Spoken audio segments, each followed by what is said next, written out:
Hello hello दोस्तों, जय माता दी। मैं रूबी आपके अपने यूट्यूब चैनल गांव की मानसी में आप सभी का ढेर सारा स्वागत करती हूं। और ये देखिए, नए दिन की शुरुआत हो चुकी है बिल्कुल गोल्डन गोल्डन वाली धूप से। और आप सभी की दुआओं से, आशीर्वाद से मैं भी अच्छी हूँ, स्वस्थ हूँ दोस्तों। और आज की वीडियो में मुझे आप लोगों के बहुत सारे कमेंट का रिप्लाई करना है और बहुत सारी बातें आप लोगों को बताना है। जो तरह तरह की बातें कमेंट में बोल रहे हैं तो उन सबको सबका मैं रिप्लाई दूंगी, सब बातें करूंगी। और आज की वीडियो बड़ी होने वाली है, लेकिन बहुत सारा घर से इतने सारे काम लेकर के, खेत का क्या क्या बहुत सारी चीज़ें मैंने दिखाई है वीडियो में। तो आप लोग वीडियो को फुल वॉच कीजिएगा और अपना ढेर सारा प्यार और सपोर्ट दीजिएगा इस वीडियो में।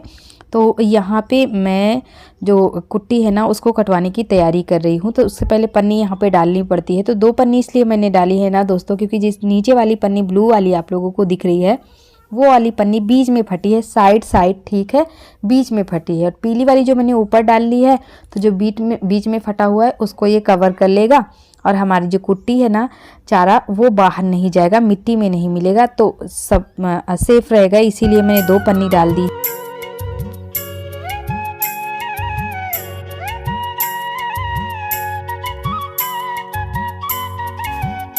और करबी तो सूखी थी कुट्टी के लिए, लेकिन जो पियरा था ना वो गीला हो गया था बारिश की वजह से। तो वैसे तो सूखा था, पर ये बहुत छोटा छोटा सा बंधा हुआ है। तो उसको मैंने धूप में कई दिनों से रखा था, यहीं पे रखा था खम्भे के पास जहाँ पे हमारा छप्पर बना है। यहाँ पे धूप आ जाती है 1-2 बजे के करीब, तो 1.5-2 घंटे अच्छे से इसमें धूप लग जाती है और चारों तरफ से हवा भी लग रही थी। तो यहीं पे मैंने रखे थे और सूख गए हैं। तो इससे क्या होता है ना, इसको मैंने अच्छे से सुखवा लिया। तो अब मैं इसे बोरी में भर के या फिर झाल में भर के इकट्ठे रख दूँगी जमा करके। मुझे छत पे फैलाना नहीं पड़ेगा, इसलिए मैंने सुखवा लिया है। और पैरा मैंने ज़्यादा रखे हैं और करबी कम रखी है, क्योंकि करबी है तो पर छप्पर के चारों तरफ हमने उसका बना दिया है दीवार की तरह, ताकि हमारे जो पशु इसमें बांधे जाएंगे सर्दियों में, ज़्यादा ठंड, बारिश, कोहरा, ओले ये सब पड़ेंगे तो उनको ठंड ना लगे। तो इसलिए जो चीज़ें ज़्यादा है उसी को मैं अभी कटवा रही हूँ। खाने और रहने दोनों का इंतज़ाम करना पड़ता है। तो ये इतना पूरा चारा ना हमारा 3 से 4 मिनट में कटा हुआ है।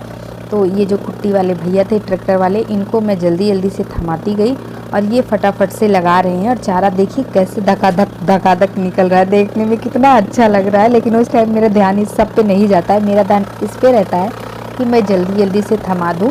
जितनी जल्दी मैं थमाऊँगी चारा मेरा उतना कम जल्दी कटेगा और कम टाइम में। बीच बीच में देखिए चारा कम हो जा रहा था ना, तो मैं नहीं उठा पा रही थी उनको, बार बार नहीं दे पा रही थी जल्दी जल्दी, क्योंकि होता है ना कि जल्दीबाजी में ऊपर से घूंघट, सर पे पल्लू, ये वो सब कुछ संभालना, चारों तरफ हमारा ध्यान बढ़ जाता है। उसके बाद दोस्तों कुट्टी तो कट गई है, लेकिन मैं उसको अभी उठाऊंगी नहीं, उठाऊंगी उसको मैं, सब बच्चे इकट्ठे हो जाएंगे तो मतलब 3-4 बजे के करीब। छत पे मैं आई थी, यहाँ पे मैं झाल या क्या ढूंढ रही थी, मुझे भी याद भी नहीं है, शायद कोई काम का चीज़ था वही मैं ढूंढ रही थी। संदूक के ऊपर से मैं इस चेयर पे पैर रख के उतरी तो ये चेयर टूट गई और मुझे पैर में थोड़ा सा लग गया। तो मैं मतलब कि मुझे लगा तो था, पर अभी ना रोने लगा मुझे, वो मैं ऐसे बोली लग गया मुझे, मैं थोड़ा सा हाथ से हिलाने लगी तो वो रोने लगा, कह रहा है मम्मी रुको, मैं छत पर से आपको दूसरी कुर्सी लेकर आ रहा हूँ, ऐसे बोला। मुझे और प्यार आया, तो मैं जानबूझकर और मतलब पैर को टेढ़ा करके चल रही थी कि इसका अभी का कैसा रिएक्शन है, मैं देख रही थी। तो वो पता है रोने लगा था। तो मैंने बोला बेटा आप मुझे एक पप्पी दे दो, बस मेरा ऐसे ही ठीक हो जाएगा। तो बस फिर वो मुझे पप्पी दिया और कह रहा है हाँ मम्मी चलो इसको छत पे ले चलते हैं। तो उसको मैं छत पे रख दी थी, ये देखिए ले आ करके। और मेरे पीछे पीछे बच्चा भी मेरे आ गया है। वो लोग जब स्कूल चली जाती है ना माही लोग, तो फिर सिर्फ अभी घर में रहता है। और वो भी मेरे पास हर वक्त नहीं रहता है, बाहर खेलता रहता है, दादी की तरफ चला जाता है, सड़क पे मतलब घर के बाहर खेलता रहता है, मन की मौजी अपनी गाड़ी लेके उससे खेलता रहता है। तो जब ये मेरे पास रहता है ना, मैं जहाँ जहाँ जाती है मेरे पीछे पीछे मतलब कुछ ना कुछ बोलता रहता है, कुछ ना मतलब इसकी बातें भी मुझे बहुत अच्छी लगती, हंसी आती है इसकी बातों पे। और मेरा अकेलापन जो है ना वो भी दूर हो जाता है। और जो मैं कुछ सोचती रहती हूँ, मेरे माइंड में जो चलता रहता है कुछ भी, तो वो भी मैं भूल जाती हूँ। इसके मतलब इसके साथ रहने से मुझे इतना अच्छा लगता है।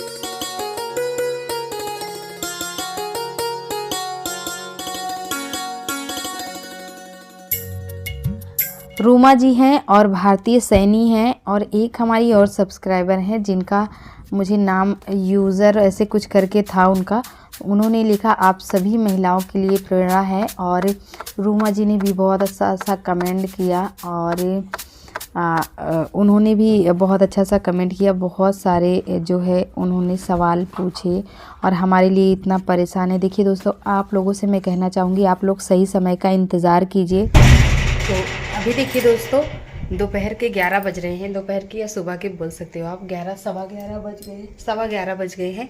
तो अभी अभी हम नहाए हैं और नहा के हमने बाल भी धो लिया। थोड़ी सी ठंडी भी लग रही है और दाल चावल हमने कुकर में चढ़ा दिए थे। बस नहा के आई और नीचे उतार के रख दिया मैंने। और अब बनाऊंगी रोटियां, 5 से 6 रोटियां बनाऊंगी। कुछ पराठे रखे हैं, सुबह बच्चों के लिए टिफ़िन में बनाया था, तो वो लोग स्कूल से आने के बाद पराठे खा लेंगे। और दाल चावल बनी है और हम 5-6 रोटियां बनाएंगे क्योंकि भाई आ रहा है। व्लॉग आप लोग पूरा देखिएगा, क्यों आ रहा है, क्या करनी, तो ये आप लोगों को पता चल जाएगा। तो उसके लिए मुझे 2-3 रोटियां बनानी पड़ेंगी और 2-3 अपने लिए बनानी पड़ेंगी बस। और अब मैं आप लोगों से डायरेक्ट जो है वो 1:30-2 बजे ही मिलने वाली हूँ, क्योंकि अब मैं रोटी वगैरह का कुछ नहीं दिखाऊंगी आप लोगों को, ब्लॉग बहुत बड़ा हो जाएगा।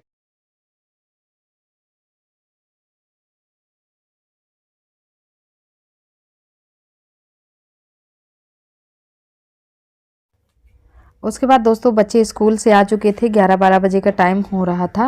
और भारती जी ने बहुत बड़ा सा कमेंट किया, लेकिन बहुत अच्छा कमेंट किया हमारे लिए। आप नहीं दोस्तों, मेरी सारी जो सब्सक्राइबर है, मेरे व्यूवर्स ना इस टाइम मुझे लेकर काफ़ी परेशान है और मैं भी परेशान हूँ दोस्तों।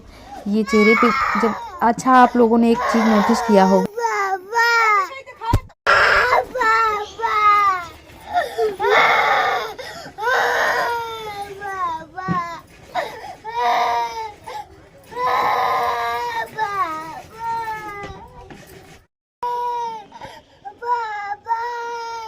आप लोग ये भी पूछते हो क्या बच्चे अपने पापा को याद नहीं करते हैं, तो आप लोग खुद देख लीजिए ना अपनी आंखों से कि कैसे याद करते हैं बच्चे।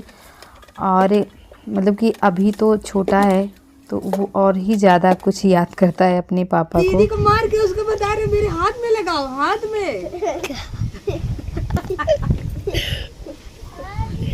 अभी इतना शैतान है ना। ए दीदी हाथ में लगाओ। पहले सोना को मारा है, सोना से बोला था हमको नेल पेंट दे दो, सोना नहीं दे रही थी, लगा रही थी। और उसको मार के पहले खूब अपना रोया है और रोने के बाद नैन्सी से फिर से करा दीदी हाथ में लगाओ, हाथ में लगा। दीदी को आइडिया भी देने लगा। वाह बच्चा, अपना तो काम ऐसे कर लेते हो आप। क्या इधर दिखाओ, टी शर्ट की बटन आप क्यों खोले हो? हम बंद किए थे ना, बोलो। बटन आप हाथ से तोड़ रहे थे क्या? बहुत शैतानी करते हो। अब बटन खुलना नहीं चाहिए, समझ गए? हाँ तमत गए। अरे ड्रेस उतारो, ड्रेस उतारो, लेटी पहन के।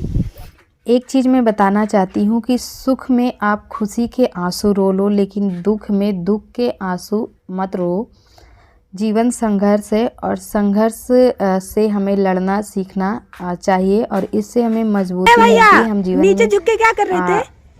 आगे जब सुख हमारे पास आता है तो हम हंस के उस सुख का किसमें पानी भरे पता भी आभास भी नहीं होता कितना जल्दी वो खत्म हो गया। लेकिन जब दुख आता है तो मैं क्यों नदी में, क्यों रोऊं मैं और नदी क्यों दिखाऊं? यहाँ नदी कहाँ है? आपको नदी दिख रही है तो डब्बा रखा हुआ, ये नदी है। आंसू रो लूं। अच्छा ये आपकी नदी, मेरे आंसू ना निकले। और ये दोनों भाई बहन मिल गए वापस फिर से। एकदम पत्थर हो जाता है दोस्तों, पियो मेरा पत्थर बच्चा, के जैसे पानी आंसू गंदा निकलते ही नहीं हैं।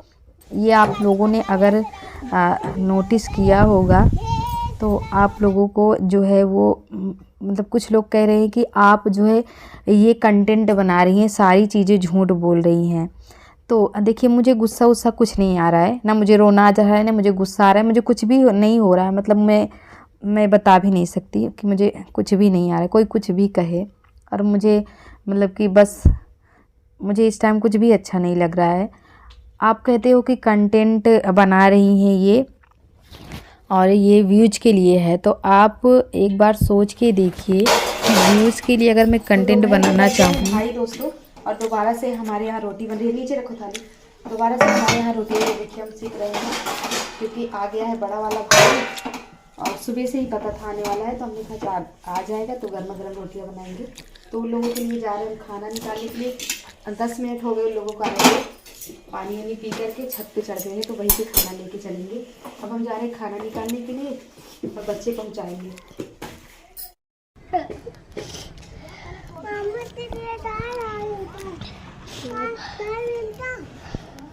अच्छा मिर्चा चल भैया वेरी गुड यार, बड़ी जल्दी ला दी।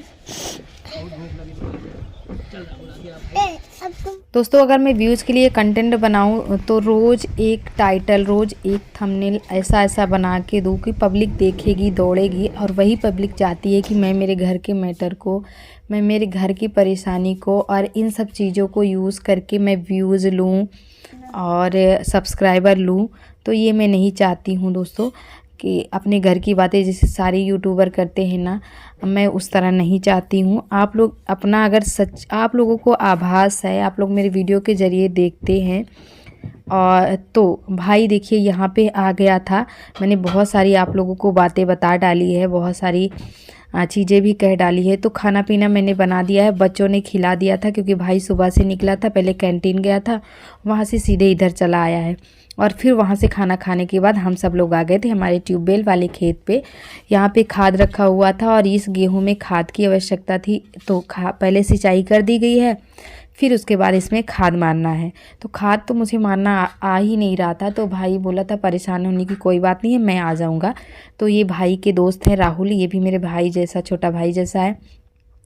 तो दोनों जन आए, तो फिर मैं यहाँ पे एक दवा है, घास वगैरह शायद किसी चीज़ की है, तो मैं मिला रही थी, क्योंकि इनको वापस जाना है घर, तो मैं नहीं चाहती कि यहाँ पे इनका हाथ, इनके कपड़े गंदे हो, ख़राब हो, इन्हें वापस भी जाना है, तो मैं मिला रही थी। और ये जो भाई है ना राहुल, ये बोल रहे दीदी ले आओ हम मिला देते हैं, लेकिन मैं इनको नहीं मिलाने दे रही थी। तो ये बोल रहे थे क्या मैं इतना स्पेशल हूँ, आप मुझे कोई काम नहीं करने देते हो। तो मैं बोली कि बहन के लिए भाई स्पेशल ही होता है ससुराल में हमेशा। सारे रिश्ते एक तरफ, और भाई बहन का जो रिश्ता है ना वो अनमोल है, उसका कोई मोल नहीं और ना ही इसका कोई उदाहरण है। तो यहाँ पे खाद में दवा मिल गई थी। उसके बाद मैं जो है अपना सब्ज़ी वगैरह यहाँ पे देखने लग गई थी, जो धनिया मैंने बोए थे ना बाद में, उसको देखने लग गई थी, और कुछ सब्जियाँ घर ले चलूँगी। भाई इधर मास्क लगा लिया था, तो इधर ये खाद जो है फेंक रहा था, बस धूप है, और इसके बाद सिंचाई फिर से कर देंगे 2-3 दिन के बाद। फिर हम लोग घर आ चुके थे, तो यहाँ पे भाई दोनों जा चुके हैं, ये देखिए निकल पड़े हैं। बज गए हैं 4 दोस्तों, और हम आ चुके हैं घर। भाई गया था कैंटीन, उधर से इधर चला आया है, तो कैंटीन से कुछ सामान लाया, ये मैं आप लोगों को दिखा देती हूँ बैक कैमरा कर। दोस्तों एक ब्रश मैं मंगवाई हूँ, मेरे लिए नहीं था, और ये था नहाने का साबुन, और ये है शैम्पू, कंडीशनर नहीं आया, शैम्पू आया है, और ये है कोलगेट, ये है विम, ये है टाइड 2 पैकेट, और 1 किलो की एक आई है चाय पत्ती। बहुत सारे सामान भाई को लाना था, लेकिन उसके अकाउंट से पता नहीं पैसे कहाँ कट गए, तो उसको पता ही नहीं चला। कैंटीन में सारा सामान निकलवा के रखा था, और जब अकाउंट चेक किया तो पैसा ही नहीं था, तो आधा अधूरा सामान लाया है भाई, आधा सामान बाद में ला देगा ड्यूटी पे जाने से पहले। तो दोस्तों आज की वीडियो का एंड करते हैं। वीडियो आप लोगों को कैसा लगा बताइएगा ज़रूर, और चैनल को आप लोग सब्सक्राइब ज़रूर कीजिएगा प्लीज़, आप लोगों से हाथ जोड़कर रिक्वेस्ट है। और मिलेंगे अगली वीडियो में, जब तक हंसते रहिए, मुस्कुराते रहिए। बाय बाय दोस्तों। मानसी बाय कर लो बेटा, उठो उठो उठो, बाय करो, बाय।